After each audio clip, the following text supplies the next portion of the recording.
हरि हरि बलितेन यने बबनीर गौरांग बलिते हवे पुलक शरीर हरि हरि बलितेन यने बबनीर आर्य को बनीताय चांदे करुणा हईबे संसार वासना मोर कभी तुच्छ हबे आर्य को बनीताय चांदे करुणा हईबे संसार वासना मोर कभी तुच्छ हबे विषय छाड़िया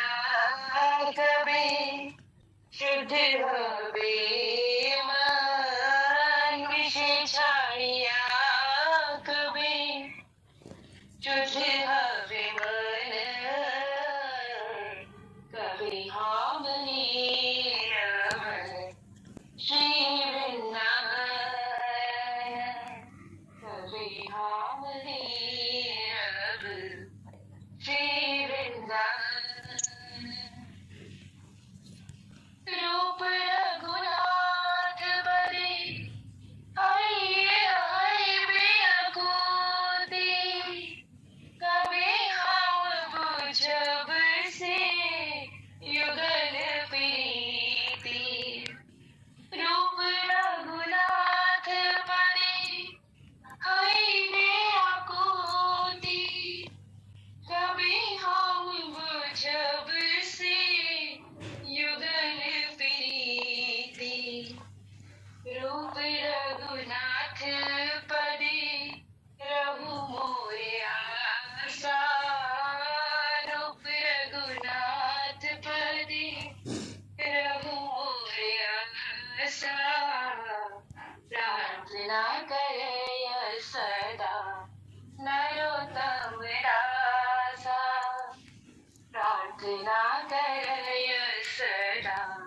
नरोत्तम दासा गौरांग बलिते हवे उलट शरीरा हरि हरि बलितेन यनि बबनीरा गौरांग बलिते हवे पुलक शरीरा हरि हरि बलितेन यनि बबनीरा हरे कृष्ण कृष्ण कृष्ण हरे हरे हरे राम राम राम हरे हरे हरे कृष्ण कृष्ण कृष्ण हरे हरे हरे राम राम राम हरे हरे हरे कृष्ण कृष्ण कृष्ण कृष्ण हरे हरे हरे राम राम राम हरे हरे हरे कृष्ण कृष्ण कृष्ण कृष्ण हरे हरे हरे राम राम राम हरे हरे हरे कृष्ण कृष्ण कृष्ण हरे हरे हरे राम राम राम हरे हरे हरे कृष्ण। अनुवाद। वह दिन कब आएगा कि केवल श्री गौरांग नाम के उच्चारण मात्र से मेरा शरीर रोमांचित हो उठेगा। कब हरि हरि के उच्चारण से मेरे नेत्रों से प्रेमाश्रु बहने निकलेंगे। कब श्री नित्यानंद प्रभु मुझ पर अपनी कृपा वर्षा करेंगे कि जिससे मेरी समस्त भौतिक भोग की इच्छाएं तुच्छ हो जाएंगी। कब मेरा मन भौतिक सुख के विषयों को त्याग कर निर्मल होगा। कब मैं श्री वृंदावन धाम का वास्तविक दर्शन कर पाऊंगा। श्री रूप रघुनाथ गोस्वामी षड गोस्वामी वृंद के चरण दर्शन के लिए कब मैं व्याकुल हो उठूंगी, कब मैं श्री श्री राधा कृष्ण के दिव्य प्रेम व्यापार को समझने में समर्थ हो सकूंगी। श्री नरोत्तम दास ठाकुर सदा यही प्रार्थना करते हैं। श्री रूप गोस्वामी रघुनाथ स्वामी गोस्वामी के चरणों में मेरी आशा सदा बनी रहे। श्री प्रभुपाद जी की जय। क्षमा प्रार्थी। हरे कृष्ण माता जी। हरे कृष्ण माता जी। माता जी, प्रभु के भक्तों को, संतों को, इनको मतलब इनके चरणों की, इनको पाने की, इनकी मतलब उसमें कृपा पाने की जो वो है व्याकुलता, विकलता जो है वो कब बढ़ेगी। मतलब मेन बात ये होती है इसमें कि कब हम इतने व्याकुल हो जाएंगे कि ये सब हमारे जीवन में प्रायोरिटी हो जाए और सब चीजें A to Z, हमारा परिवार, हमारी भौतिक जितनी भी इच्छाएं, जितनी वस्तुएं हैं, सब तुच्छ हो जाए। हरे कृष्ण। एक मछली पानी में तैरती है या एक पक्षी हवा में उड़ता है, इस प्रकार से भक्ति नहीं कर पाते खुलकर ना। तो वो खुलकर भक्ति तब हो पाएगी जब हम अपने मन से विषय आसक्तियों को छोड़ेंगे। सिर्फ और सिर्फ एक पॉइंट पर हमें काम करना है, यही हमारे हाथ में है। इसके अलावा और कुछ हमारे हाथ में है भी नहीं, और कोई ऑप्शन भी नहीं है। अगर हम इस जीवन के सुख दुख से छूटना चाहते हैं तब भी कोई और ऑप्शन नहीं है। जन्म मृत्यु के चक्कर से छूटना चाहते हैं तब भी कोई ऑप्शन नहीं है। अगर हम भगवान को निस्वार्थ भाव से प्रेम में सेवा ऑफर करना चाहते हैं तो उसके लिए भी शर्त यही है कि हमारा जो मन है वो विषय भोगों में ना भटके। तो विषय भोगों में ना भटके, इसके लिए जो महाराज डेली सुबह 6:30 बजे एक श्लोक गीता का पढ़ाते हैं ना, उसमें डेली इतनी सुंदर काउंसलिंग महाराज करते हैं कि किस प्रकार से हमारा जो मन है वो विषय भोगों की तरफ सोचेगा, उसका स्वभाव है। लेकिन जो हमारी बुद्धि है वो इतना स्ट्रोंग हो जाए भक्ति में, श्रवण के द्वारा, शास्त्रों को पढ़ के, है परंपरा की सेवा करके, परंपरा की कृपा प्राप्त करके हमारी बुद्धि इतनी स्ट्रोंग हो जाए, इतना दृढ़ हो जाए कि मन कुछ भी कहेगा, वो जो बुद्धि है वो उसकी बात को नहीं सुनेगा। तो बस फिर हमारा काम हो जाएगा, फिर हमें सफलता मिल जाएगी। जो हमने अपना भक्ति को एक लक्ष्य बनाया है उसमें हमें सफलता मिलेगी, है ना। ठीक है, हम फटाफट से अब चैतन्य भागवत कर लेते हैं, फिर उसके बाद हम 20 मिनट्स करते हैं, फिर 20 मिनट्स गीता करने का प्रयास करेंगे। सबने खोल लिया चैतन्य भागवत? कितना नंबर पेज है? 36 है। ठीक है, नेता राणा माता जी पढ़ेंगे, फिर सुषमा माता जी। स्वागत है। श्री प्रभुपाद की जय। मिस्टर जी, ये शिकायत तो हम केवल हंसी मजाक करने के लिए कर रहे हैं। वास्तव में देखा जाए तो तीनों लोकों में हम जैसा सौभाग्य शायद ही किसी का होगा। निमाई इतना मनमोहक है कि इसके परिवार वाले कभी खूब प्यार अथवा दुख अथवा अन्य सांसारिक कष्टों से पीड़ित नहीं है। सच कहे मिश्र जी, आपका पुत्र साक्षात परम भगवान है। उसके चरण कमलों की सेवा का सौभाग्य प्राप्त करके हम सब धन्य हो गए हैं। वह ऐसे असंख्य अपराध भी क्यों ना करे, फिर भी हम उसको मीठी यादों को अपने हृदय की गहराइयों में संजो कर रखेंगे। नदिया निवासी भगवान श्री कृष्ण निमित्त परिचित थे और इसलिए उन्हें भक्ति करने के लिए आवश्यक शुद्ध बुद्धि प्राप्त थी। सांसारिक बंधनों से बंधा व्यक्ति कभी भगवान की दिव्य लीलाओं को समझ नहीं सकता। जगन्नाथ मिश्र ने उत्तर दिया, निमाई तो तुम सबका पुत्र है, उसने तुम सबको जो भी कष्ट दिए हैं उसके लिए मैं क्षमा मांगता हूँ। विष्णु जी ने प्रेम पूर्वक सबका आलिंगन किया और वे सब ब्राह्मण प्रसन्नचित होकर अपने घर लौट गए। दिसंबर दूसरे मार्ग से घर आ पहुंचा। चंद्रमा के समान प्रकाशित दिसंबर के हाथों में पुस्तकें थी और उसकी सुनहरी देह पर स्याही के चिन्ह आभूषण जैसे प्रतीत होते थे। लगता था मानो सुगंधित चंपक के फूल और भंवरे मंडरा रहे हो। घर पहुंचते ही निमाई अपनी माता को पुकारने लगा, माँ थोड़ा तेल दे दो, स्नान के लिए जाना है। निमाई का स्वर सुनकर सच्ची माता प्रसन्न होती। ध्यान से देखने पर भी उन्हें अपने पुत्र के शरीर पर स्नान के कोई चिन्ह दिखाई नहीं दिए। निमाई को तेल देते हुए वे मन ही मन सोचने लगे, निमाई के शरीर पर तो अभी तक स्याही के चिन्ह लगे हैं और उसके कपड़े भी पूरी तरह सूखे हैं। फिर वे ब्राह्मण और लड़कियों क्या शिकायत कर रहे थे। उसी समय जगन्नाथ मिश्र भी लौट आए। उन्हें देखते ही निमाई दौड़कर उनकी गोद में जा बैठे। अब अपने पुत्र के रूप में साक्षात भगवान का अपनी बाहों में लपेट जगन्नाथ मिश्र अपने आप को भूल गए और आनंद के सागर में गोते लगाने लगे। मिश्र जी ने देखा कि निमाई के शरीर पर धूल लिपटी हुई है और हाल में स्नान करने के कोई चिन्ह नहीं है, तो आश्चर्यचकित रह गए। Hare Krishna. Page number 37 second paragraph है। हरे कृष्णा। श्रीला प्रभुपाद की जय। एक मिनट हर्षा माता जी, क्या समझा इसमें? 2 मिनट बताओ, फिर नेक्स्ट लेता हूँ। माता जी बहुत बहुत सुंदर है माता जी। कहते हैं ना मीठा क्या होता है वो पता लगा है कि मीठे की मिठाई मतलब आनंद क्या होता है। तो माता जी इसमें मतलब मैं कभी भी सोच रही थी जो लीलाएं हम पढ़ रहे थे कि माता जी का हमारे बच्चे करें ना तो माता जी पागल हो जाएंगे। मतलब मेरे तो थोड़े से करने लगता है, मैं उसमें पागल हो जाती हूँ। कभी किसी की कुछ करके आते हैं, किसी का कुछ करके आते हैं, सारे दिन नहाना खाते रहते हैं जो पेरेंट्स है मतलब वो। लेकिन फिर जब यहाँ पे पढ़ा तो क्लियर हो गया माता जी की वो सब भगवान के ही नित्य परिकर थे। जो नदियावासी थे वो हम जैसे नालायक नहीं थे माता जी। इसीलिए वो उनको आनंद प्राप्त होता था। मुझे कल नहीं समझ में आ रहा कि अगर हमारा बच्चा ऐसा करे तो हम पता नहीं क्या ही करेंगे। उसे सच में जंजीरों से बांध के घर रखना पड़ेगा कि तूने सबका जीना आराम कर रखा है। लेकिन अब पता चलता है कि वो भगवान तो आनंद देते थे, हमारे बच्चे परेशान करेंगे। तो नित्य आनंद नित्य परिकर थे, इसलिए उनको हर चीज से उन्हें सब उनकी दिव्य लीलाएं समझ में आती थी और सांसारिक बंधनों वाले व्यक्ति को नहीं समझ में, जैसे हम मतलब मैं हूँ। तभी वो हुई कि तो भगवान के नित्य परिकर है। नित्य वो मेरे को लगता है ब्रजवासी जो नदियावासी बनकर आए हैं तो उन्हें वही प्यार से। और माता जी यहाँ पे ये पता लगता है कि भगवान जैसे वहाँ पे शिकायत हो रही थी पीछे की वो नहाते हैं, और यहाँ पे जब वो आए हैं तो उन्हें दिखाई गया अरे नहाने का तो कोई निशान नहीं, ना ही बदन पर मिट्टी लगी है और ना ही कपड़े गीले हैं। तो अब इसी समय जगन्नाथ मिश्र भी घर पे लौटा। जैसे उन्होंने गोद में बैठे जाके निमाई अपने पिता की, तो महाराज जी अपनी बाहों में लपेट के उनको मतलब हर चीज भूल गए। मतलब भगवान आपकी गोदी में आके बैठ के आलिंगन करेंगे तो अगर कुछ हमें याद रहे तो हम महापागल महावेद। तो माता जी वो तो भक्त है, उन्हें तो वैसे ही हर चीज में भगवान दिखते हैं। बस माता जी इतना ही। हरे कृष्णा।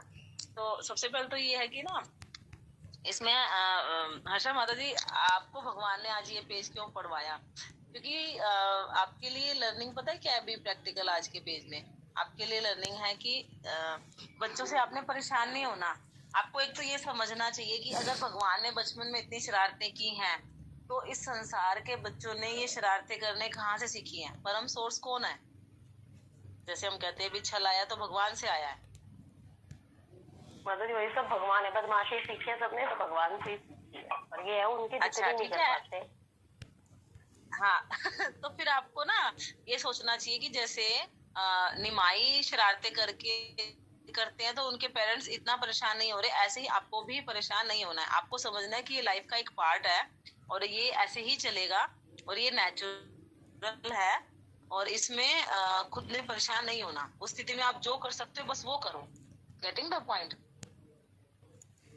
जी माता जी कभी हाथ भी हो जाता है माता जी, बाद में बड़ा अफसोस सा होता है कि जरा से शिकायत हुई तो हाँ।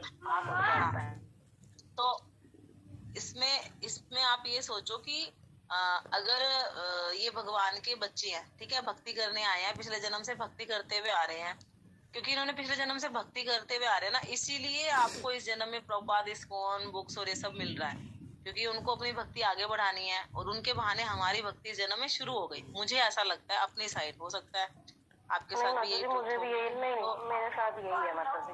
मेरी तीसरी बेटी है ना माता जी, वो मेरे को लगता है वो पुराने जमाने में सच में प्रभुपाद वो है अधूरी भक्त नहीं, कोई फॉरनर है वो माता तो फिर सच में।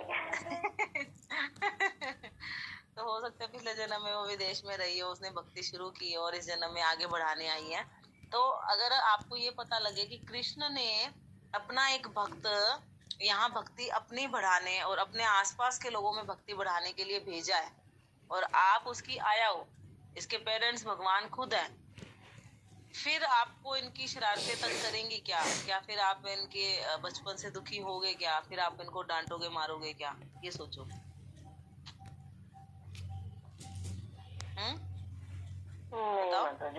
नहीं।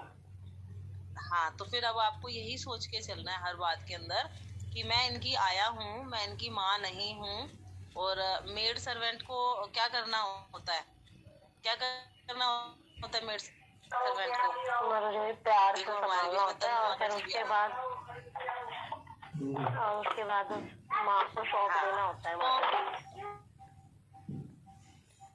हाँ तो उसमें हमें परेशान नहीं होना। आपकी तो ड्यूटी है कि उन सिचुएशंस में आप बेस्ट टू बेस्ट जो सेवा कर सकते हो वो करनी है आपने, उससे अटैच नहीं होना, है ना। तो यहाँ पर देखो तन्नू माता जी भी आ गई। तन्नू माता जी भी कई बार बताती है, इनकी माता जी की भी 2 बेटियां हैं, एक बहुत छोटी है, गोद में रहती है, तो माता जी परेशान हो जाती है कई बार। तो तन्नू माता जी देखो, आपके लिए ये टॉपिक आया आज, एक पे जो निकल गया तो यहाँ पर हमें बहुत कुछ ये सीखने को मिलता है कि ये जो हरे कृष्णा, हरे कृष्णा। अभी हमने ना पढ़ा कि चैतन्य महाप्रभु के बचपन में बहुत वो शरारतें करते हैं और उनके पेरेंट्स जो थे वो परेशान भी होते थे। लोग बहुत सारी शिकायतें लाते थे, जैसे कि गोपियां कान्हा जी की शिकायतें लाती थी ना, ऐसे ही। लेकिन फिर भी वो भगवान के मनमोहक रूप को और उनकी शरारतों को देखकर सब लास्ट में खुश होते थे और वो दिव्य लीलाएं उनकी चलती रहे, यही इच्छा कर रहे हैं वो सब, है ना।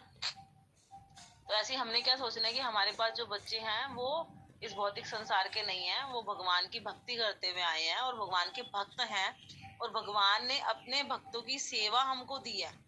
अगर भगवान ने अपने भक्तों की सेवा हमें दी है और भगवान मालिक हैं और हम उनके मेड सर्वेंट हैं, आया है हम इन बच्चों की, भगवान ने हमें इनकी आया बनने की सेवा दी है, तो फिर हमें इन बच्चों की चीजों पे गुस्सा नहीं आएगा। उस स्थिति में आप जो बेस्ट टू बेस्ट कर सकते हो वो करने का प्रयास करोगे, जिसमें बच्चे का भी भला हो और आपकी ड्यूटीज भी अच्छे से चलती रहे, है ना। तो मेन जो इसके अलावा जो लर्निंग्स है वो एक तो ये है कि संसारिक बंधनों से बंधा व्यक्ति भगवान की दिव्य लीलाओं को नहीं समझ सकता। इस लाइन को आज के जो वैष्णव सॉन्ग है उससे कोरिलेट कीजिए। संसारिक बंधनों से बंधा व्यक्ति भगवान की दिव्य लीलाओं को नहीं समझ सकता। इस लाइन को अभी जो हमने वैष्णव सॉन्ग किया था उससे कोरिलेट कीजिए। कौन करेंगे, उसे कनेक्ट कीजिए। जी रिया माता जी। हरे कृष्ण माता जी।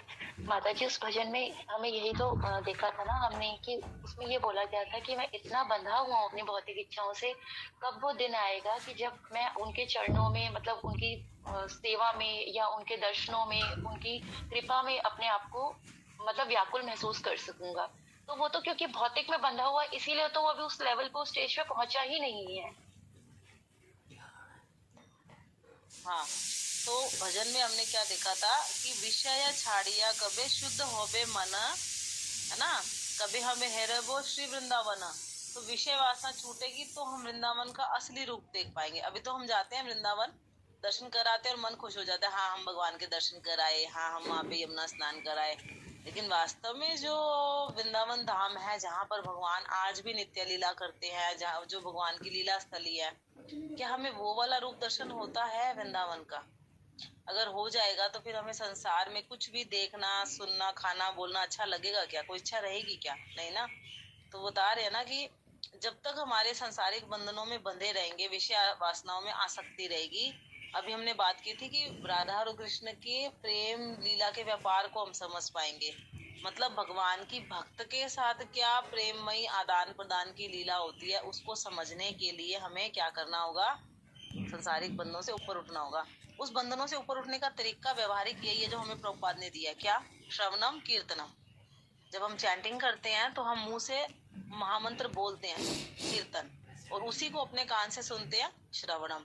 अभी हम शिला प्रभुपाद के ग्रंथ सुन रहे हैं, है ना, और फिर उनको बोलने का भी प्रयास करें तो ये हो गया श्रवण कीर्तन, है ना। अभी हम जो चैतन्य भागवत पढ़ रहे हैं, वृंदावन दास ठाकुर जी के द्वारा सुन रहे हैं, है ना, और उसी को रिपीट करने का प्रयास करके हम कीर्तन कर रहे हैं। तो श्रवण और कीर्तन से ही हमारी भौतिक इच्छाएं कम होंगी, इसके अलावा कोई साधन नहीं है, इसके अलावा कोई साधन नहीं है।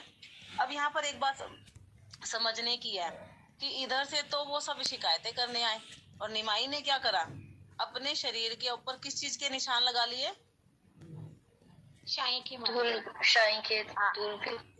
शाही के निशान क्यों लगाए? ताकि सबको लगे मैं स्कूल से आया हूँ और कितना सिंसियर हूँ। और फिर ऊपर से घर आते ही बोला क्या सबसे पहली लाइन?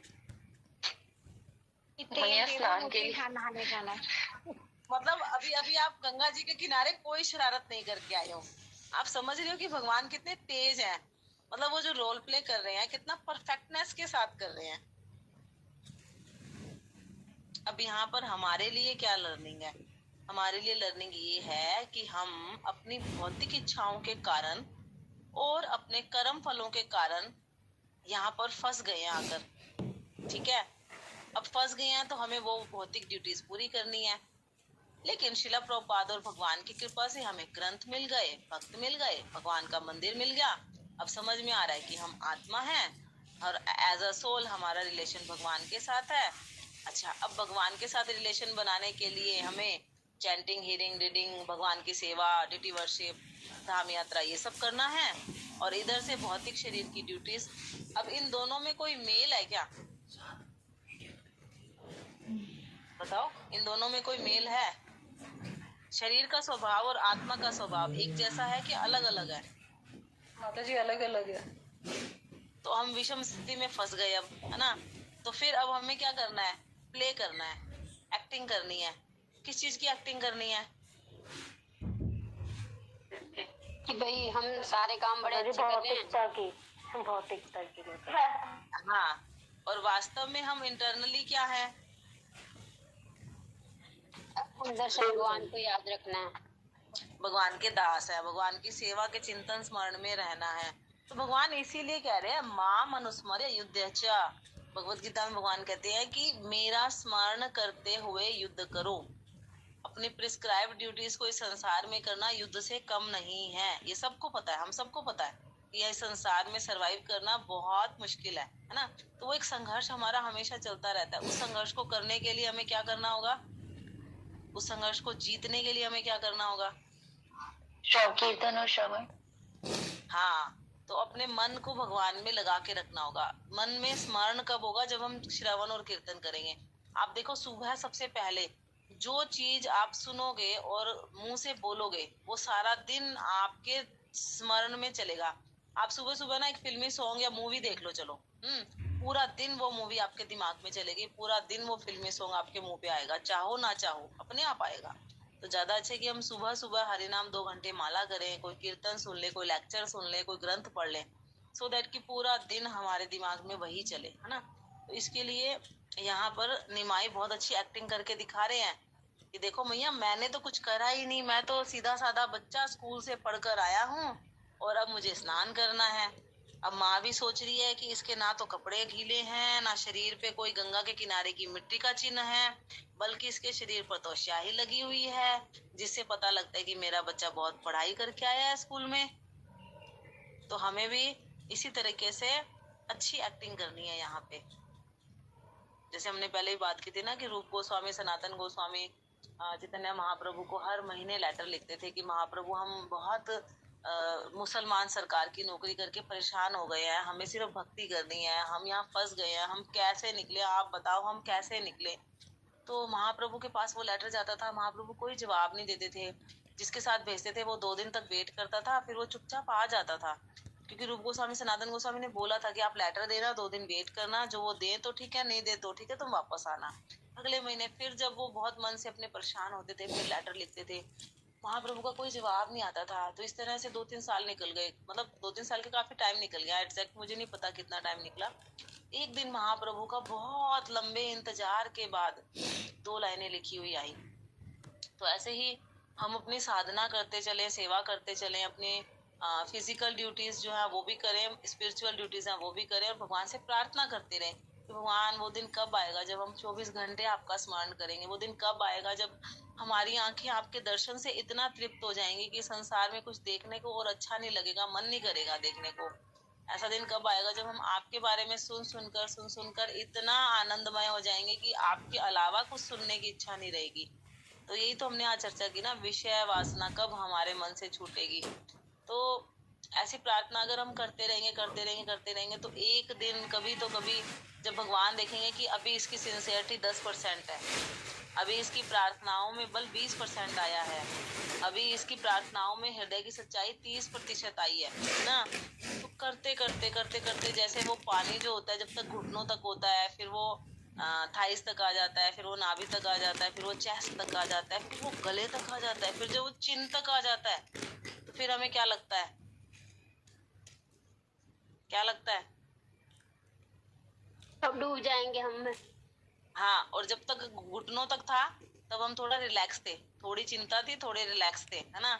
लेकिन जब ठोडी तक आ गया पानी तो अब कोई ऑप्शन नहीं है। तो फिर ऐसे ही हमारी जो प्रार्थनाएं है ना, शुरू में थोड़ी नकली होती हैं, बनावटी होती हैं, फॉर्मेलिटी वाली होती हैं, फिर उसमें थोड़ा सच्चाई आने लगती है। जैसे जैसे हम साधना करेंगे फिर थोड़ा और सच्चाई आएगी, फिर थोड़ा और भगवान के प्रति आसक्ति ज्यादा, संसार के प्रति आसक्ति कम होती जाएगी।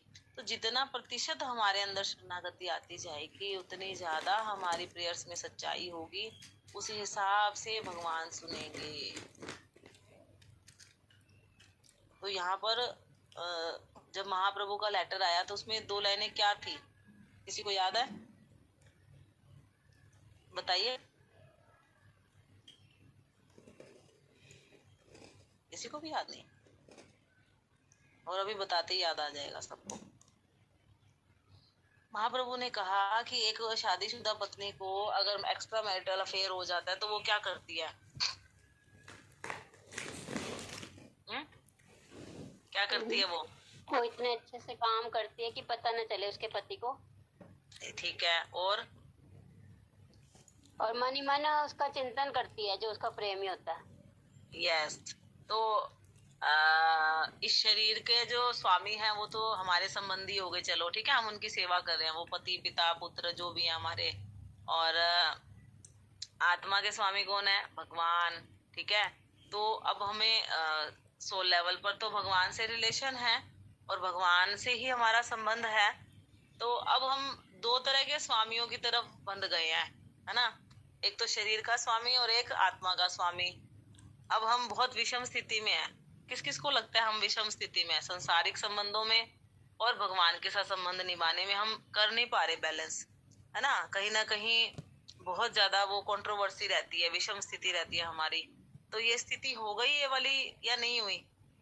शादीशुदा पत्नी को अगर एक्स्ट्रा मैरिटल अफेयर हो जाए, वैसी स्थिति है हमारी, है ना। हम 2 नावों पे सवार है सब जने। तो फिर महाप्रभु ने क्या बताया कि वो उसी में थोड़ा थोड़ा टाइम निकाल के बीच बीच में उसे मिलाती है, और फिर एक दिन जब मौका मिलता है तो वो चिड़िया उड़ जाती है। अब इन 2 लाइनों का रूप गोस्वामी और सनातन गोस्वामी को क्या मीनिंग समझ में आया, बताओ।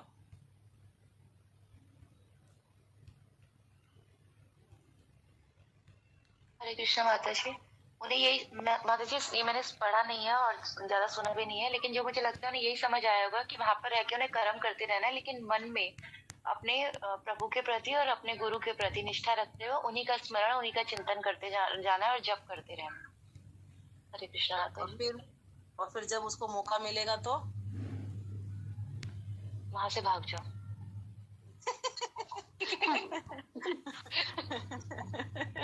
तो हमारा जैसे हमने बात की थी ना कि 10, 20, 30 साल हमें लगेंगे, एक तो भौतिक इच्छाओं को जीरा करने में, दूसरा अपने कर्मों के फल भोग कर उनको खत्म करने में, तीसरा नया कर्म ना बनाए इसके लिए, और चौथा पूरी आसक्ति भगवान में हो जाए, यहाँ से पूरी आसक्ति हमारी खत्म हो जाए, यहाँ हमारी सारी प्रिस्क्राइब ड्यूटीज भी खत्म हो जाएंगी। आप देखो कि जो ड्यूटीज आज हैं वो धीरे धीरे खत्म होती जाएंगी, लेकिन कोई नई भौतिक ड्यूटीज हम अपने लिए नहीं बनाएंगे तो आज से 10 साल बाद या 20 साल बाद हम फ्री हो जाएंगे। किस किस को लगता है कि हाँ ऐसा है? ठीक है ना। तो यही है कर्म कौशल, यही है जीवन जीने की कला, यही है art of living, art of death, यही है सब कुछ जो प्रभुपाद हमें सिखा रहे हैं यहाँ पर ना। तो अगर हम भगवान से प्रेम करते हुए, भगवान में अपनी चेतना लगाते हुए शरीर लेवल पर जो ड्यूटी उसको अच्छे से करें। अर्जुन है, युद्ध कर रहा है अच्छे से, लेकिन मन को कहाँ लगा रखा है उसने? भगवान कृष्ण में। और युद्ध भी किसकी आज्ञा से, किसके इशारे से, किसकी बातों को समझते हुए कर रहे हैं युद्ध? वो भगवान के। पांचों अपनी इंद्रियों की लगाम, डोर अर्जुन ने किसके हाथ में दे दी?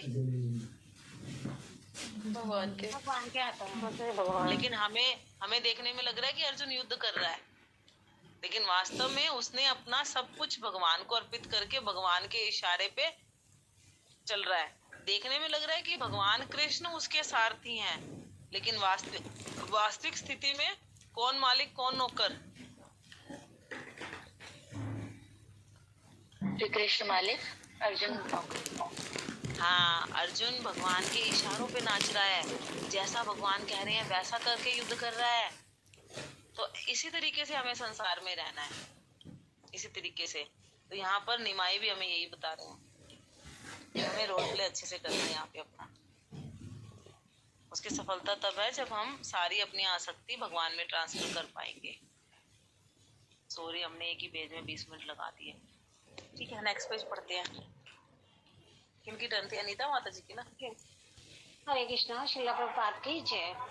जगन्नाथ मिश्र ने कहा, विशंबर तू कैसा समझदार बालक है कि लोगों को शांति से स्नान भी नहीं करने देता। क्यों तू गंगा पर आए लोगों का सामान चुराता है और भगवान की उनकी पूजा पाठ में विघ्न डालता है। तू अच्छी तरह जानता है कि भगवान विष्णु पूर्ण पुरुषोत्तम भगवान है। क्या तेरे मन में उनका जरा सा भी भय नहीं? निमाई ने उत्तर दिया, पिताजी मैंने अभी तक स्नान नहीं किया। मेरे सारे मित्र मुझसे पहले ही गंगा पर पहुंच चुके हैं। ये सब लोग झूठे ही मेरी शिकायत करते हैं। मैं तो आज वहां गया ही नहीं, और यदि वे इस प्रकार मेरी झूठी शिकायत करेंगे तो मैं सचमुच उन्हें तंग करके दिखा दूंगा। ये कहकर निमाई मुस्कुराया और गंगा पर पहुंचकर अपने मित्रों से जा मिला। अपने मित्र को सकुशल लौटा देखकर सब बालकों ने निमाई को कसकर गले से लगा लिया और पूरी कहानी सुन खिलखिलाकर हंसने लगे। निमाई की प्रशंसा करते हुए वे कहने लगे, वाह निमाई, तू तो बड़ा चतुर निकला, नहीं तो आज तेरी जमकर पिटाई होने वाली थी। यहाँ निमाई अपने मित्रों के साथ खेल कूद में व्यस्त था। वहाँ घर पर शची माता और जगन्नाथ मिश्र विचार कर रहे थे। आज जो जो लोग निमाई की शिकायत करने आए थे, निश्चित ही वे झूठ नहीं बोल रहे थे, परंतु हमें निमाई के शरीर पर स्नान के कोई चिन्ह भी नहीं दिखाई दे रहे थे। उसने वही वस्त्र पहने थे जो प्रातः पाठशाला पहनकर गया था, और वे सूखे भी थे। उसके बाल सूखे थे, हाथों में पुस्तकें थी और पूरा शरीर धूल से ढका था। जगन्नाथ मिश्र ने कहा, मुझे तो लगता है कि हमारा विशंबर कोई साधारण व्यक्ति नहीं है। कदाचित वह स्वयं भगवान श्री कृष्ण ही है, जो अपनी अंतरंगा शक्ति के माध्यम से हमारे पुत्र रूप में प्रकट हुए हैं, अथवा वह कोई महापुरुष है जिसे हम अभी तक पहचान नहीं पाए हैं। अब इस प्रकार वे दोनों इस विषय पर गहराई से परस्पर बातें करते, परंतु जैसे ही वे निमाई के सुंदर मुख को देखते, वे ये सब बातें भूल जाते। अपने पुत्र को देखकर माता पिता प्रसन्न हो उठते और उनके हृदय उसके प्रति स्नेह से दरियात हो जाता। उनका चित्त सब चिंताओं से मुक्त हो जाता। हरे कृष्ण। हाँ जी, कुछ कहना चाहोगे नीता माता जी इसमें? जी माता जी, एक तो इसमें जैसे चतुराई दिखाई है निमाई जी की। कहते हैं कि भगवान चतुर है तो उनके भक्तों को भी चतुर होना चाहिए। हरी बोल। बहुत सुंदर। देखो माता जी ने भी पकड़ ली लर्निंग आज से।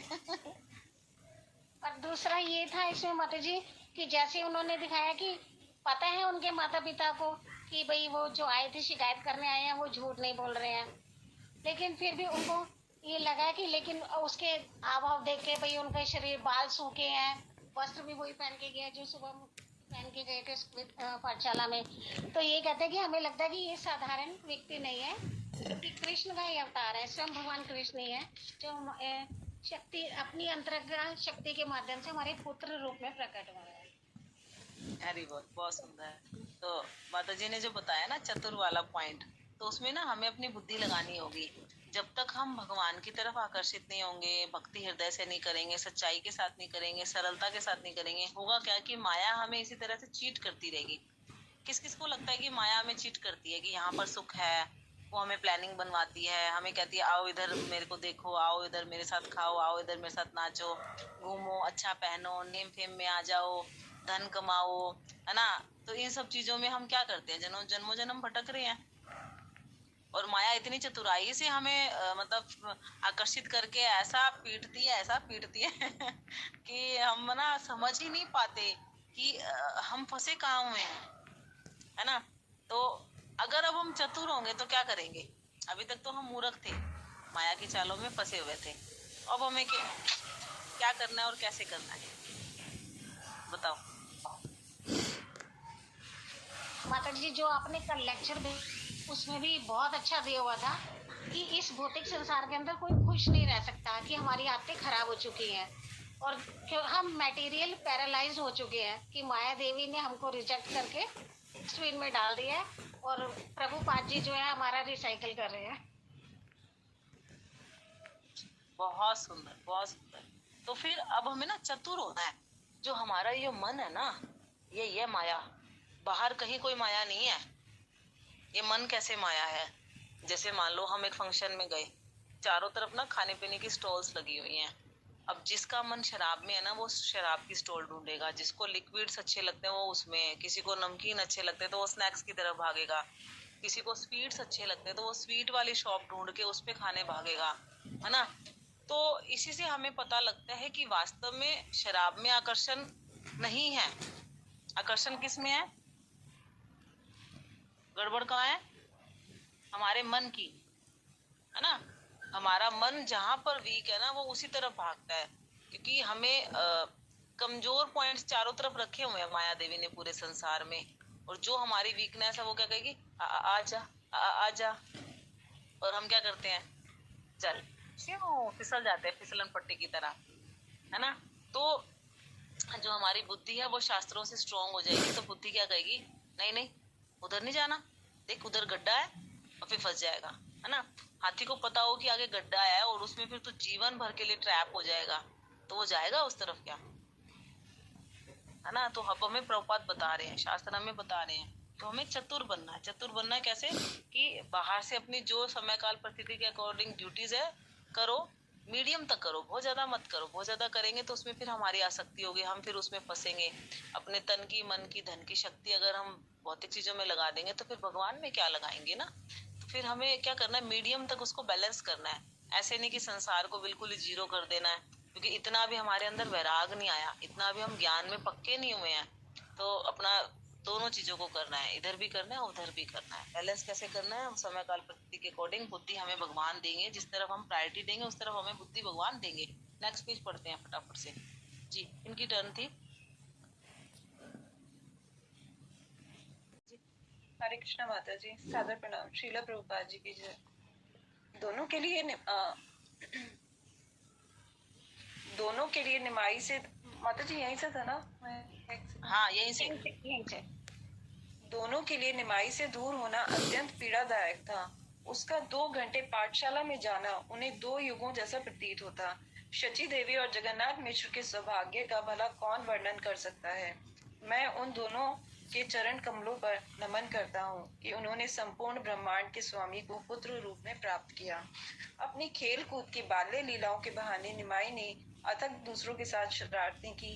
यद्यपि उनकी माता ने मधुर वचनों से अनेक बार उसे समझाने का प्रयास किया, निमाई ने उनकी ओर कोई ध्यान नहीं दिया। इतना ही नहीं, समझाए जाने पर वह सारी शरारतें बढ़ा देता। घर में उसे जो कुछ भी दिखाई देता वह निसंकोच उसे तोड़ फोड़ देता। अंततः भयभीत होकर निमाई के माता पिता ने उसे समझाना बंद कर दिया। अब तो निमाई को पूरी छूट मिल गई। कहने वाला कोई नहीं था, माता पिता भी नहीं, परंतु अपने बड़े भाई विश्व रूप के सामने निमाई बहुत ही नम्र और शांत व्यवहार करता। श्री विश्व रूप स्वयं पूर्ण पुरुषोत्तम भगवान के स्वरूप थे। समस्त सद्गुणों के आगार वे जन्म से ही सांसारिक भोग विलास से विरक्त थे। जब वे भक्ति को समस्त शास्त्रों के सार रूप में प्रस्तुत करते तो किसी का साहस नहीं होता कि उनके साथ वाद विवाद करके उनकी व्याख्याओं का खंडन कर सके। विश्व रूप सदैव अपने मन एवं इंद्रियों को भगवान की सेवा में संलग्न रखकर पूर्ण कृष्ण भावना भावित रहते।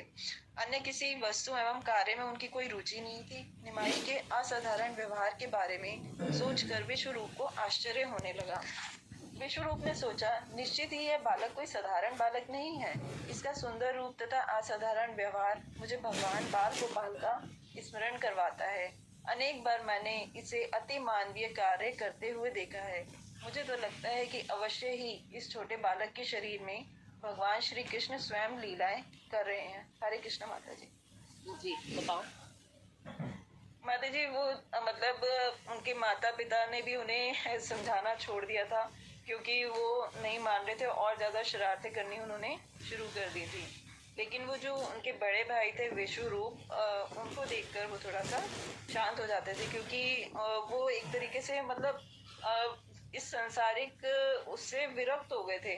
भौतिक संसार से, और उन्होंने अपने जो मन और इंद्रियों को भगवान की सेवा में लगाए हुए था, और वो बिल्कुल कृष्ण भावना में ही संलग्न रहते थे हमेशा।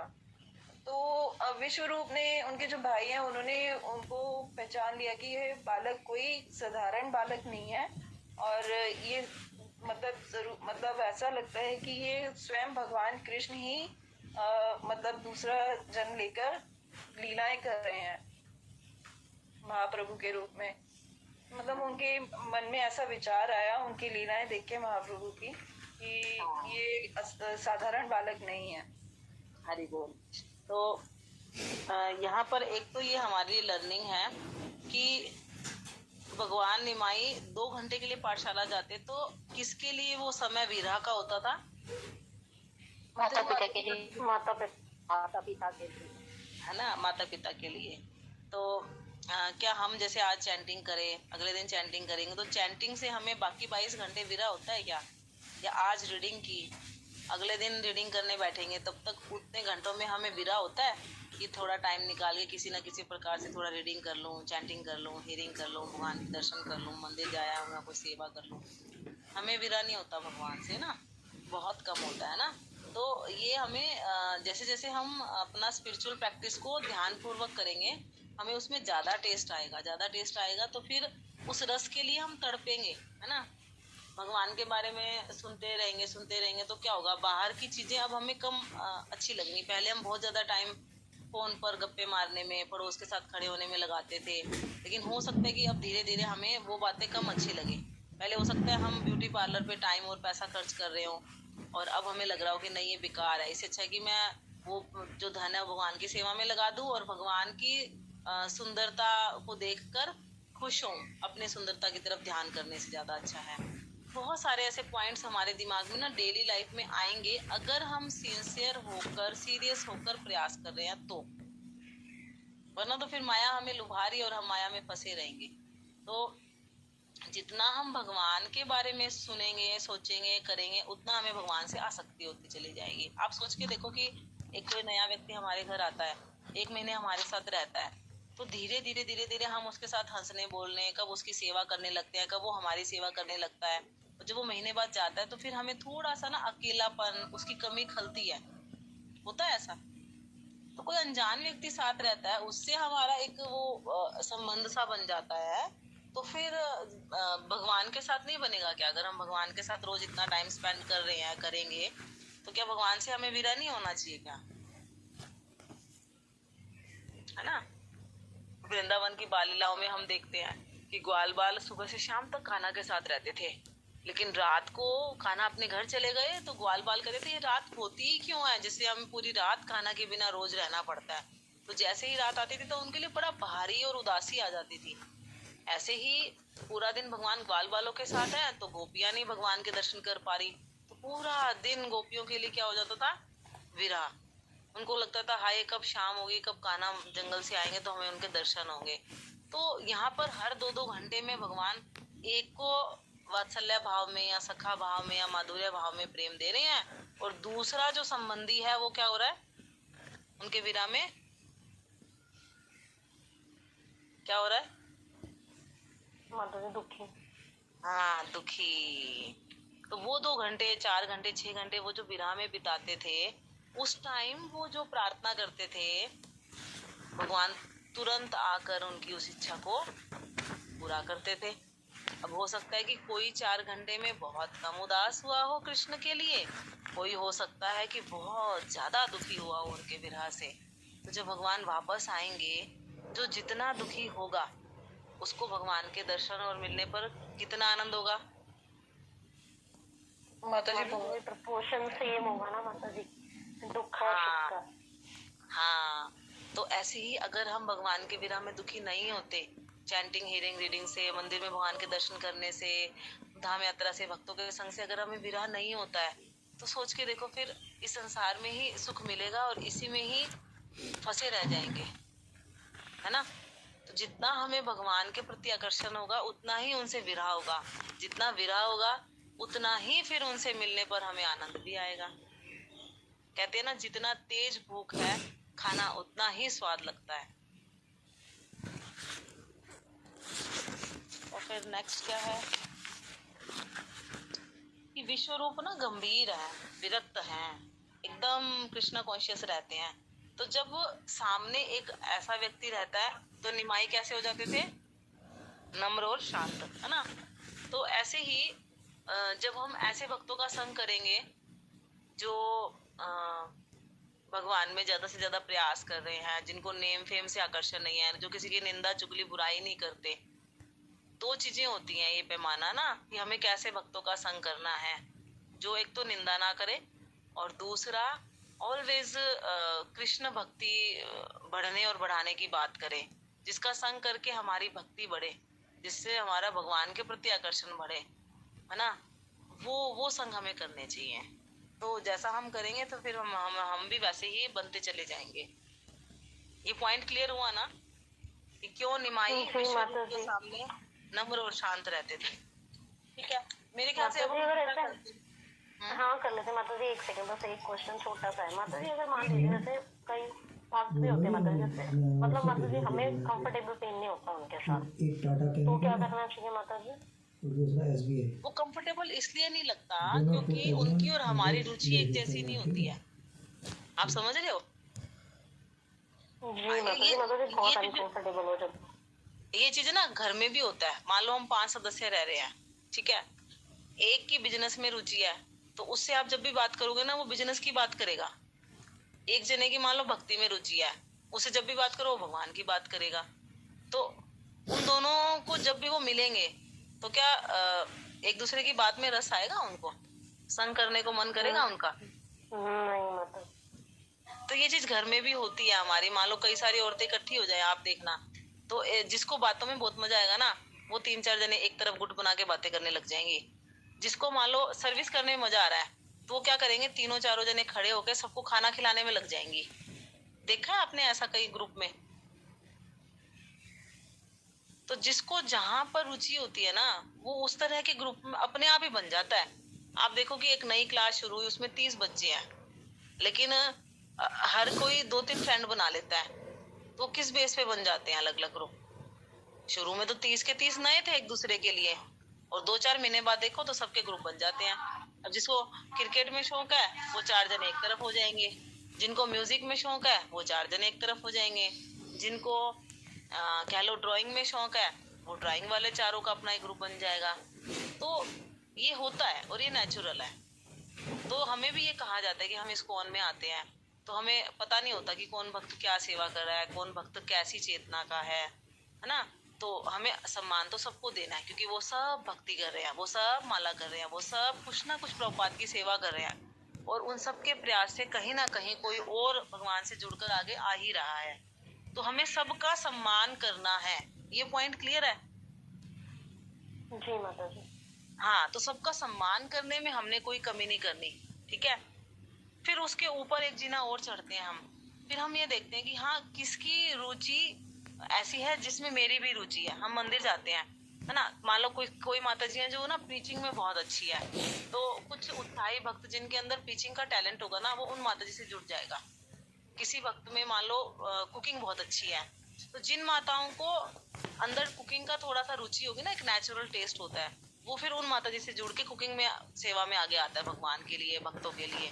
तो ये सेम इंटरेस्ट वाले लोग मिलते चले जाते हैं, ऐसा होता है। तो इसमें हमें परेशान नहीं होना, सम्मान सबको देना है। क्यों सम्मान देना है, क्यों देना है, क्या क्या पॉइंट से सम्मान देने के कारण क्या क्या है? क्योंकि वो भक्ति में लगे हुए हैं और फिर तो कोई ना कोई भक्ति के लिए आ रहा है। हाँ, क्योंकि वो 16 माला कर रहे हैं, क्योंकि वो कृष्ण प्रसाद पा रहे हैं, क्योंकि वो कहीं ना कहीं चाहे उनमें कोई अनर्थ हो, चाहे उनके कुछ स्ट्रगल हो, कुछ ना कुछ वो प्रभुपाद की सेवा कर रहे हैं। कहीं ना कहीं नए लोगों को प्रभुपाद से जोड़ने का प्रयास कर रहे हैं, चाहे उसका रीजन उनका नेम ही क्यों ना हो। नहीं, अगर वो किसी का धन लाके मंदिर निर्माण में लगा रहे हैं, मान लो उसमें से 10% वो खा भी रहा हो, है ना, तो 90% किसी का धन भगवान की सेवा में जा रहा है। तो भौतिक लोगों से तो वो अच्छे हैं ना, क्योंकि भौतिक लोग तो सारा ही खुद खाते हैं, कोई भी 1% भगवान की सेवा में नहीं लगाते। ये हम अपने नजरियों को सही विकसित करने के लिए मैं बता रही हूँ। मैं ये नहीं कह रही कि कोई नेम फेम के लिए कर रहा है या कोई भगवान की सेवा में धन दे रहा है उसका 10% रख रहा है तो वो सही है, मैं ये नहीं कह रही हूँ। मैं ये कह रही हूँ कि जब हम जाते हैं तो हर तरह के भक्त हमें मिलेंगे, हमें परेशान नहीं होना। लेकिन जिनकी रुचि हमारे जैसी है, मान लो हम सीरियस भक्ति करना चाह रहे हैं और हमें मंदिर में ऐसे 2-3 भक्त दिखाई देते हैं जो सीरियस भक्ति कर रहे हैं, तो फिर हमें उनका संग करना चाहिए। बाकी सबके साथ क्या रहना चाहिए, साइलेंट। उनका बहुत ज्यादा संग नहीं करना चाहिए। क्यों? क्योंकि ज्यादा संग हम करेंगे तो उनका प्रभाव हम पर आएगा। दूसरी बात, हम इतने पक्के नहीं है कि हम अपना संग का प्रभाव उनको दे पाए।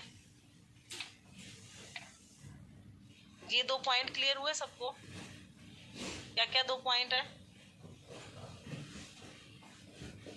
मतलब सम्मान सबका करना है और संग उनका करना है जिनकी भक्त हैं, जो बड़े, जिनकी मतलब आपने बता रुचि। हाँ, क्या क्या क्या क्या लक्षण दिखाई देंगे आपको उसमें? मतलब दिख जाता है ना कि वो भक्ति की बातें करेंगे, ज्यादातर भक्ति की बातें करेंगे, भगवान की। ज्यादातर नहीं, पूरी भक्ति की बात हो गई। ज्यादातर में तो मिक्सिंग आ गई ना। हाँ जी, हाँ जी। सुषमा माता जी, आप क्या कह रहे थे? भक्ति हमारे से ऊपर होगी। भक्ति तो माता जी सारों के ऊपर मिलेगी ना आपको, जो 5 साल से जुड़ा हुआ है और आप 1 साल से जुड़े हुए हो, तो भक्ति तो सारों की आपसे ऊपर होगी। फिर कैसे आप सोचोगे कि मुझे किसका संग करना है, किसका नहीं करना? कोई और भक्त बताओ। जो माता जी हर समय, जी शिवानी माता जी। जो भौतिक विषयों से विरक्त होंगे और भगवान के भजन में ही हर समय आनंद लेंगे। हाँ, तो उसका ना सबसे बड़ा पैमाना होता है जो किसी की बुराई नहीं करता। हमारा मंदिर में किसी की निंदा ना सुने और ना करे। हाँ, हमने मंदिर में ना एक सेमिनार किया था, तो उसमें हमें ये बताया था कि जो किसी की आपको कमी दिखाई दे रही है, तो या तो आप इतने दृढ़ हो कि उसको उसके सामने ही कह सको कि हाँ, मुझे आपका ये स्वभाव में कमी दिखाई दी या अच्छी नहीं लगी, या ये आपकी कमी है जो आपकी भक्ति में प्रोग्रेस नहीं होने दे रही। मतलब अगर किसी का माइनस पॉइंट बताना है तो इतनी हिम्मत होनी चाहिए कि उसके सामने बताओ, वरना मत बताओ।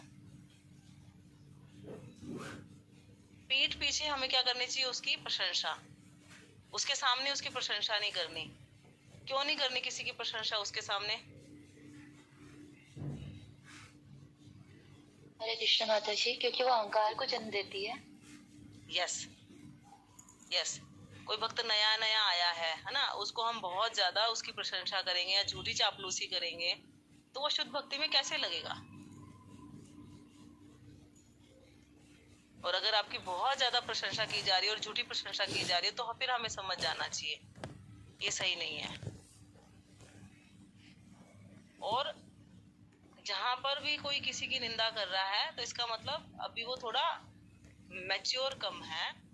तो ऐसा ना हो कि उसका संग करने से हमारे अंदर भी दूसरों की बुराई देखने और करने का दोष आ जाए, है ना? ठीक है, वो अपने अनर्थों से स्ट्रगल कर रहा है, वो एक प्रैक्टिसिंग डिवोटीज है। देखो, हमें बताया था कि अगर हम एक कॉमन बाथरूम है और 50 लोग नहाने के लिए लाइन में खड़े हैं, तो सबका उद्देश्य क्या है जो लाइन में खड़े हैं? नहाना। इसका मतलब सबका शरीर गंदा है, वो सब नहाने साफ होने आए हैं ना। तो यहाँ पर जितने भी लोग मान लो कोई मंदिर जा रहे हैं, वो सबका उद्देश्य क्या है? भक्ति प्राप्त करना। हाँ, साफ होना ना, साफ होना, शुद्ध होना। इसका मतलब सब कहीं ना कहीं अपने अनर्थों से स्ट्रगल कर रहे हैं ना। कोई ज्यादा कर रहा है, कोई कम कर रहा है। किसी के अनर्थ ज्यादा है, किसी के बहुत प्रैक्टिस करने के बाद बहुत कम हो गए अनर्थ, है ना। तो दोनों चीज को हमें बैलेंस करना है। बहुत ज्यादा किसी की कमियां नहीं देखनी, लेकिन संग किसका लेना है, किसका प्रभाव अपने ऊपर लेना है, उस समय हमें थोड़ा सा जजमेंटल होना पड़ेगा। अगर नहीं होंगे तो फिर क्या होगा? हमारा अपना भक्ति में पतन होगा माता जी। हाँ, दूसरों के अवगुण हमारे अंदर आ जाएंगे ना। सबसे बड़ी बात, पहले ही तो हम अपने तो अवगुण संभाल नहीं पा रहे। हमसे अपने अवगुण संभल रहे हैं?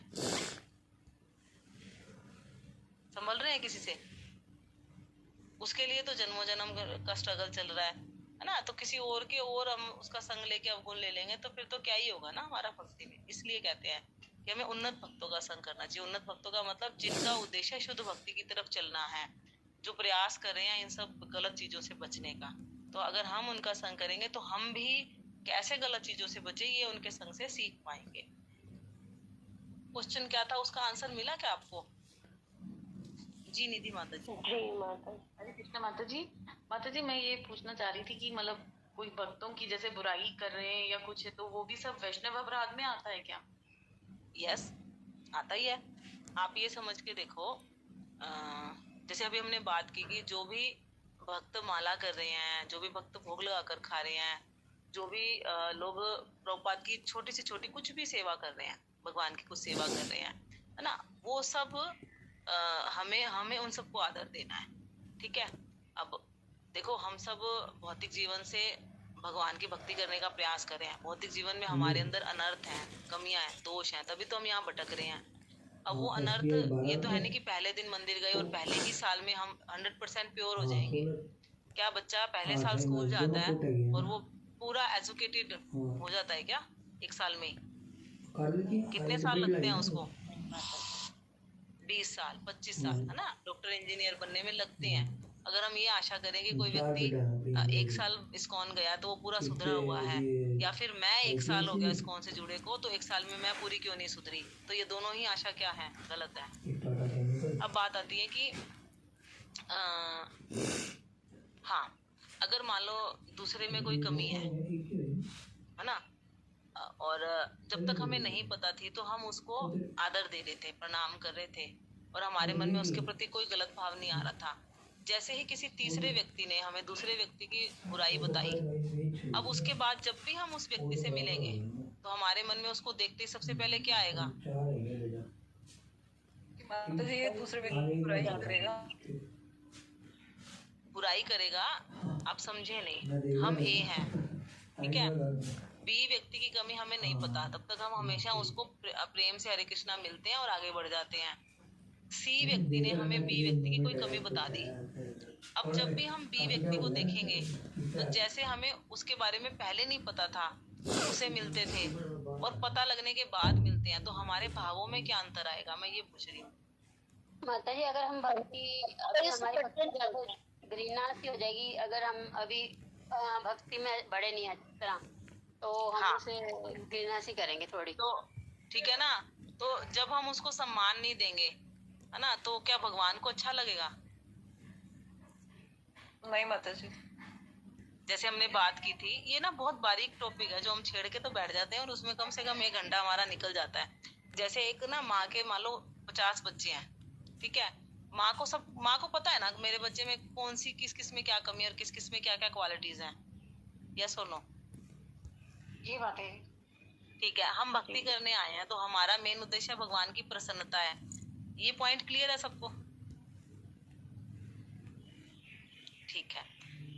अब एक भाई बहन दूसरे भाई बहन की तीसरे से बुराई करता है तो माँ को अच्छा लगेगा? नहीं माता जी। अच्छा, एक की गलती को पॉइंट आउट करे, दूसरा या तीसरा पहले की गलती को पॉइंट आउट करे तो माँ को अच्छा लगेगा?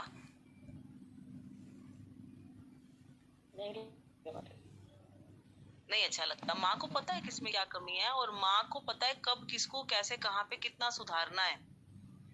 तो इसी प्रकार से भगवान को सबका पता होता है, और मैंने जैसे कि आपको बताया कि हमें बैलेंस करना है। अब हम अपनी भक्ति को बढ़ाने के लिए या अपने डाउट्स को क्लियर करने के लिए हम पूछें कि फलाने व्यक्ति में ये निंदा का अवगुण है तो मुझे इसमें क्या करना चाहिए, तो यहाँ तो आपकी कोशिश क्या है, खुद को सुधारने की। यहाँ आप दूसरे की बुराई नहीं कर रहे हो, तो इंटेंशन क्या है वो भी देखना पड़ेगा हमें।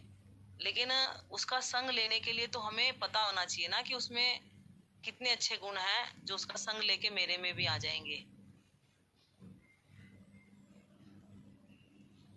तो इसके अंदर ना बहुत बहुत बारीक बारीक पॉइंट्स है जो धीरे धीरे हमको क्लियर होंगे। अभी मैं आपको बहुत ज्यादा बताऊंगी तो आप कंफ्यूज ना हो जाओ। बहुत बारीक बारीक बातें अंदर के अंदर निकलेंगी इसके अंदर ना। तो मेन चीज तो बस यही है कि हम एक तो सब सम्मान दें क्योंकि सब भक्ति करने का प्रयास कर रहे हैं।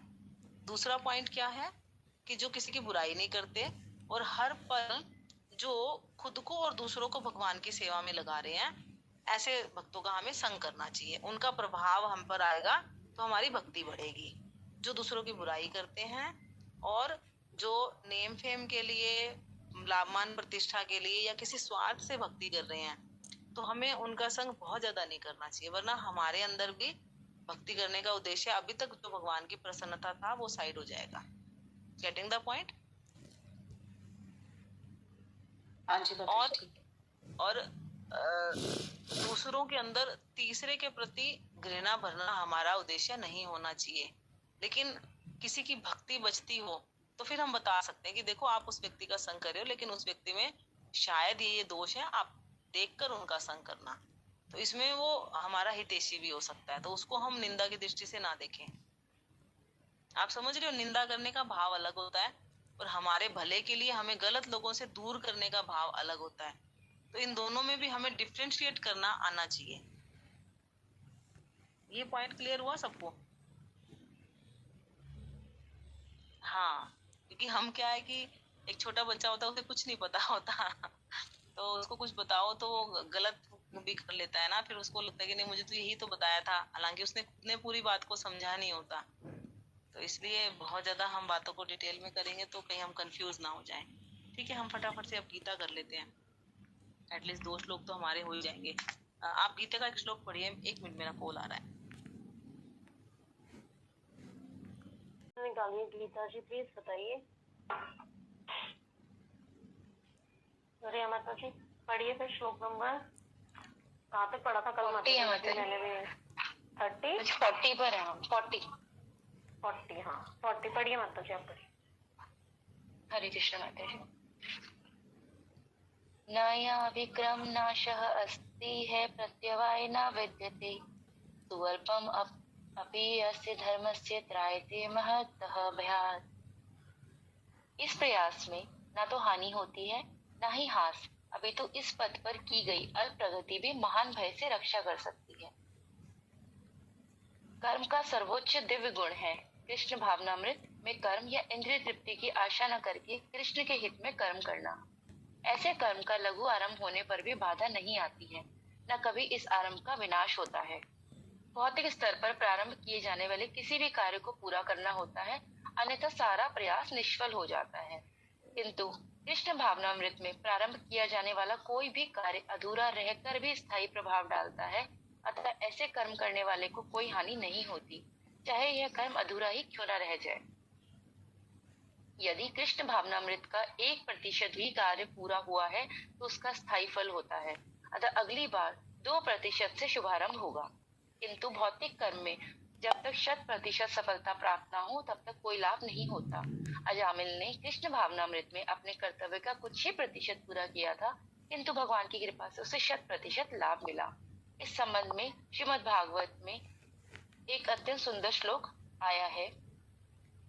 त्यक्त्वा स्वधर्म चरणाम्बुज हरे भज जन पकोत पते तो यदि यत्र कम वाब्द्रम भूतमुष्यम की कोवार्थ आप्तोद भयताम स्वधर्मतः।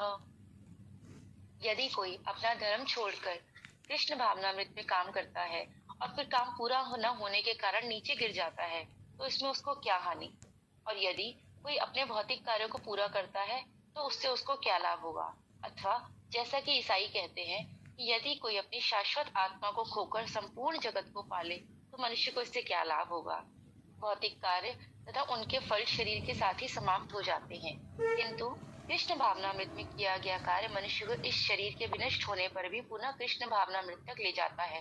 कम से कम इतना तो निश्चित है कि अगले जन्म में उसे सुसंस्कृत ब्राह्मण परिवार में या धनी मानी कुल में मनुष्य का शरीर प्राप्त हो सकेगा, जिससे उसे भविष्य में ऊपर उठने का अवसर प्राप्त हो सकेगा।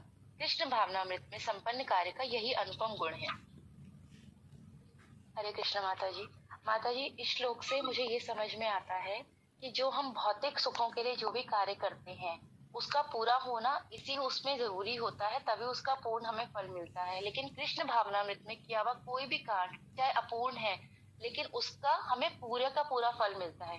माता जी, इसका इस तरीके से एग्जाम्पल दे सकते हैं अपनी बुद्धि के अनुसार में कि जैसे कोई व्यक्ति कोई फैक्ट्री में अपना पैसा लगाता है और वो मर गया, तो वो फैक्ट्री का काम बीच में अधूरा रह गया और उसको उसका कोई लाभ नहीं प्राप्त होगा। लेकिन कोई व्यक्ति मरने से 2 क्षण, जिसने पूरी जिंदगी ईश्वर का नाम नहीं ना लिया हो और मरने से 2 मिनट पहले भी अगर वो भगवान को स्मरण करके जाता है, तो अगला जन्म उसे मनुष्य योनि में भगवान की भक्ति करने के लिए प्राप्त होगा, क्योंकि उसने भगवान के लिए कुछ काम अधूरा छोड़ दिया। जो नाम ले रहा था वो पूरा नहीं ले पाया, तो उसे पूरा करने के लिए फिर से मनुष्य योनि में आएगा। तो भगवान की इतनी कृपा है कि मतलब वही भौतिक और कृष्ण भावनामृत में यही डिफरेंस मैं अपनी बुद्धि के अनुसार बता पाई हूँ। हरे कृष्ण माता जी, क्षमा। हरी बहुत बहुत सुंदर। तो बिल्कुल माता जी ने सही बताया कि कोई भौतिक काम हम शुरू करते हैं, जैसे बिल्डिंग बना रहे हैं, जैसे वो व्यक्ति पूरा हो गया तो उसका जो पैसा लगाया था, उसने जो मैन पावर लगाई, चेतना लगाई, अपना टाइम लगाया, वो सब वेस्ट चला गया, है ना, टोटली वेस्ट। लेकिन जब हम भक्ति अधूरी छोड़ते हैं तो फिर अगले जन्म में, जैसे यहाँ प्रभुपाद ही बता रहे हैं कि वो ब्राह्मण परिवार में, जैसे भी हर्षा माता जी ने बताया कि ये बच्चा जो है, मुझे ऐसा लगता है कि पीछे से भक्ति करता हुआ आ रहा है और अब अपनी भक्ति पूरी करने आया हुआ है। तो ऐसे भगवान एटलीस्ट करते हैं कृपा। तो नेहा अभिक्रम नाशो अस्ति, ये एक तो श्लोक हम सबको याद करना है, जो ये भक्ति याद करेंगे कल शुरू में लास्ट में सब सुनाएंगे, क्योंकि ये चीज हमें ध्यान रहनी चाहिए कि भक्ति में कोई कुछ भी करता है वो शाश्वत हो जाता है और वो हमारे साथ जन्मों जन्म चलता है। यहाँ पर शिला प्रभुपाद ने तात्पर्य में क्या एग्जाम्पल दिया है, क्या नाम लिया है प्रभुपाद जी ने? माता जी अजामिल का। Very good. कोई और एग्जाम्पल किसी के माइंड में आ रहा है? माता जी राजा वो जड़ भरत जो ने कहते हैं माता जी। वेरी गुड माता जी जो वो हाथी थे माता जी। ये होता है पहले का सुना पड़ा हुआ से कनेक्ट करना। जब हम कनेक्ट करते हैं तो वो चीज हमें और ज्यादा पक्की हो जाती है, और ज्यादा समझ में आती है, और ज्यादा याद रहेगी, और ज्यादा विश्वास बनता है हमारा भगवान में। तो ये चीजें कनेक्ट करने के लिए कम से कम 2-3 साल तक खूब अच्छे से पढ़ो और सुनो, सो दैट कि हम थोड़ा थोड़ा चीजों को कनेक्ट करने सीख जाएंगे तो फिर हमारी अनुभूतियां, रियलाइजेशन अच्छी होंगी और हम भक्ति में दृढ़ होते चले जाएंगे। Very good. इस श्लोक में कोई ऐसी लाइन जो किसी को समझ ना आई हो, डिस्कस करने की जरूरत है? नहीं माता जी, वैसे तो माता जी श्लोक काफी बार डिस्कस हो चुका है माता जी कि भक्ति 1% भी टीवी कभी वेस्ट नहीं होती। हाँ, देखो अलग अलग तरीकों से हमने इतना किया हुआ है कि ये श्लोक पढ़ते ही सबको समझ आ गया ना। हरे कृष्ण माता जी। जी माता जी, जो दैत्य मारीच था वो भी इसका एग्जाम्पल हो सकता है ना? कैसे? जो भगवान राम को, जो हिरण बन के भगवान राम को अपने पीछे भगाया था, उसका उद्देश्य तो वही था ना कि मैं रावण के हाथ से मरने से अच्छा है कि मैं भगवान की, कुछ चाहे गलत वो करके ही, लेकिन भगवान के हाथों से मरूंगा। इसमें दैत्य मारीच का एग्जाम्पल नहीं आएगा। क्यों नहीं आएगा जी? कोई भक्त बता सकता है? सोचिए सब। जी हर्षा माता जी। माता जी इसीलिए कि माता जी उसमें कोई पुनर्जन्म का कंटिन्यूएशन नहीं थी माता जी वो हो सकता है कि अगर उसे कुछ कर्म होंगे तभी वो भगवान राम के हाथों उसकी मृत्यु हुई, लेकिन उसमें से पूर्व जन्म का माता जी कहीं कोई उल्लेख नहीं आया हुआ, इसीलिए कह सकते हैं वो भी नहीं आया। प्लस हम ना अगर सोचें तो एक बात को समझें, देखो ध्यान से। मारीच ने क्या बोला कि रावण तुम्हारे हाथों से मरने से ज्यादा अच्छा कि मैं भगवान राम के हाथों मारा जाऊं। तो उसमें इसका स्वार्थ है या वो भगवान की कुछ जाने अनजाने 1% सेवा है? ये बताओ। स्वार्थ है माता जी, स्वार्थ है। हाँ, इसलिए ये नहीं कहेंगे हम। पॉइंट क्लियर हुआ? उसने जानबूझकर अपने भले के लिए किया। अच्छी बात है कि अपना भला भी चलो देखा तो उसका अंत सुधर गया, लेकिन उसके उस कृत्य से सीता मैया भगवान राम से अलग हो गई। हालांकि वो भगवान की ही प्लानिंग है, भगवान की ही लीला का एक पार्ट है, भगवान की लीला में ही सहयोग हो रहा है कि हाँ रावण को मारने का कारण बनेगा ये सब चीजें, और ये सब पहले से निश्चित भी था।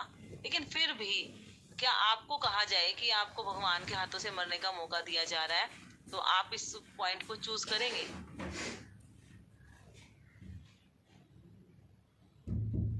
राक्षस बुद्धि के होंगे ना तो करेंगे ही माता जी कि चलो मरना तो है ही, तो भगवान के हाथ में मर लेते हैं। हाँ, राक्षस बुद्धि के होंगे तो चूज करेंगे, अदरवाइज जी माया माता जी। नहीं माँ।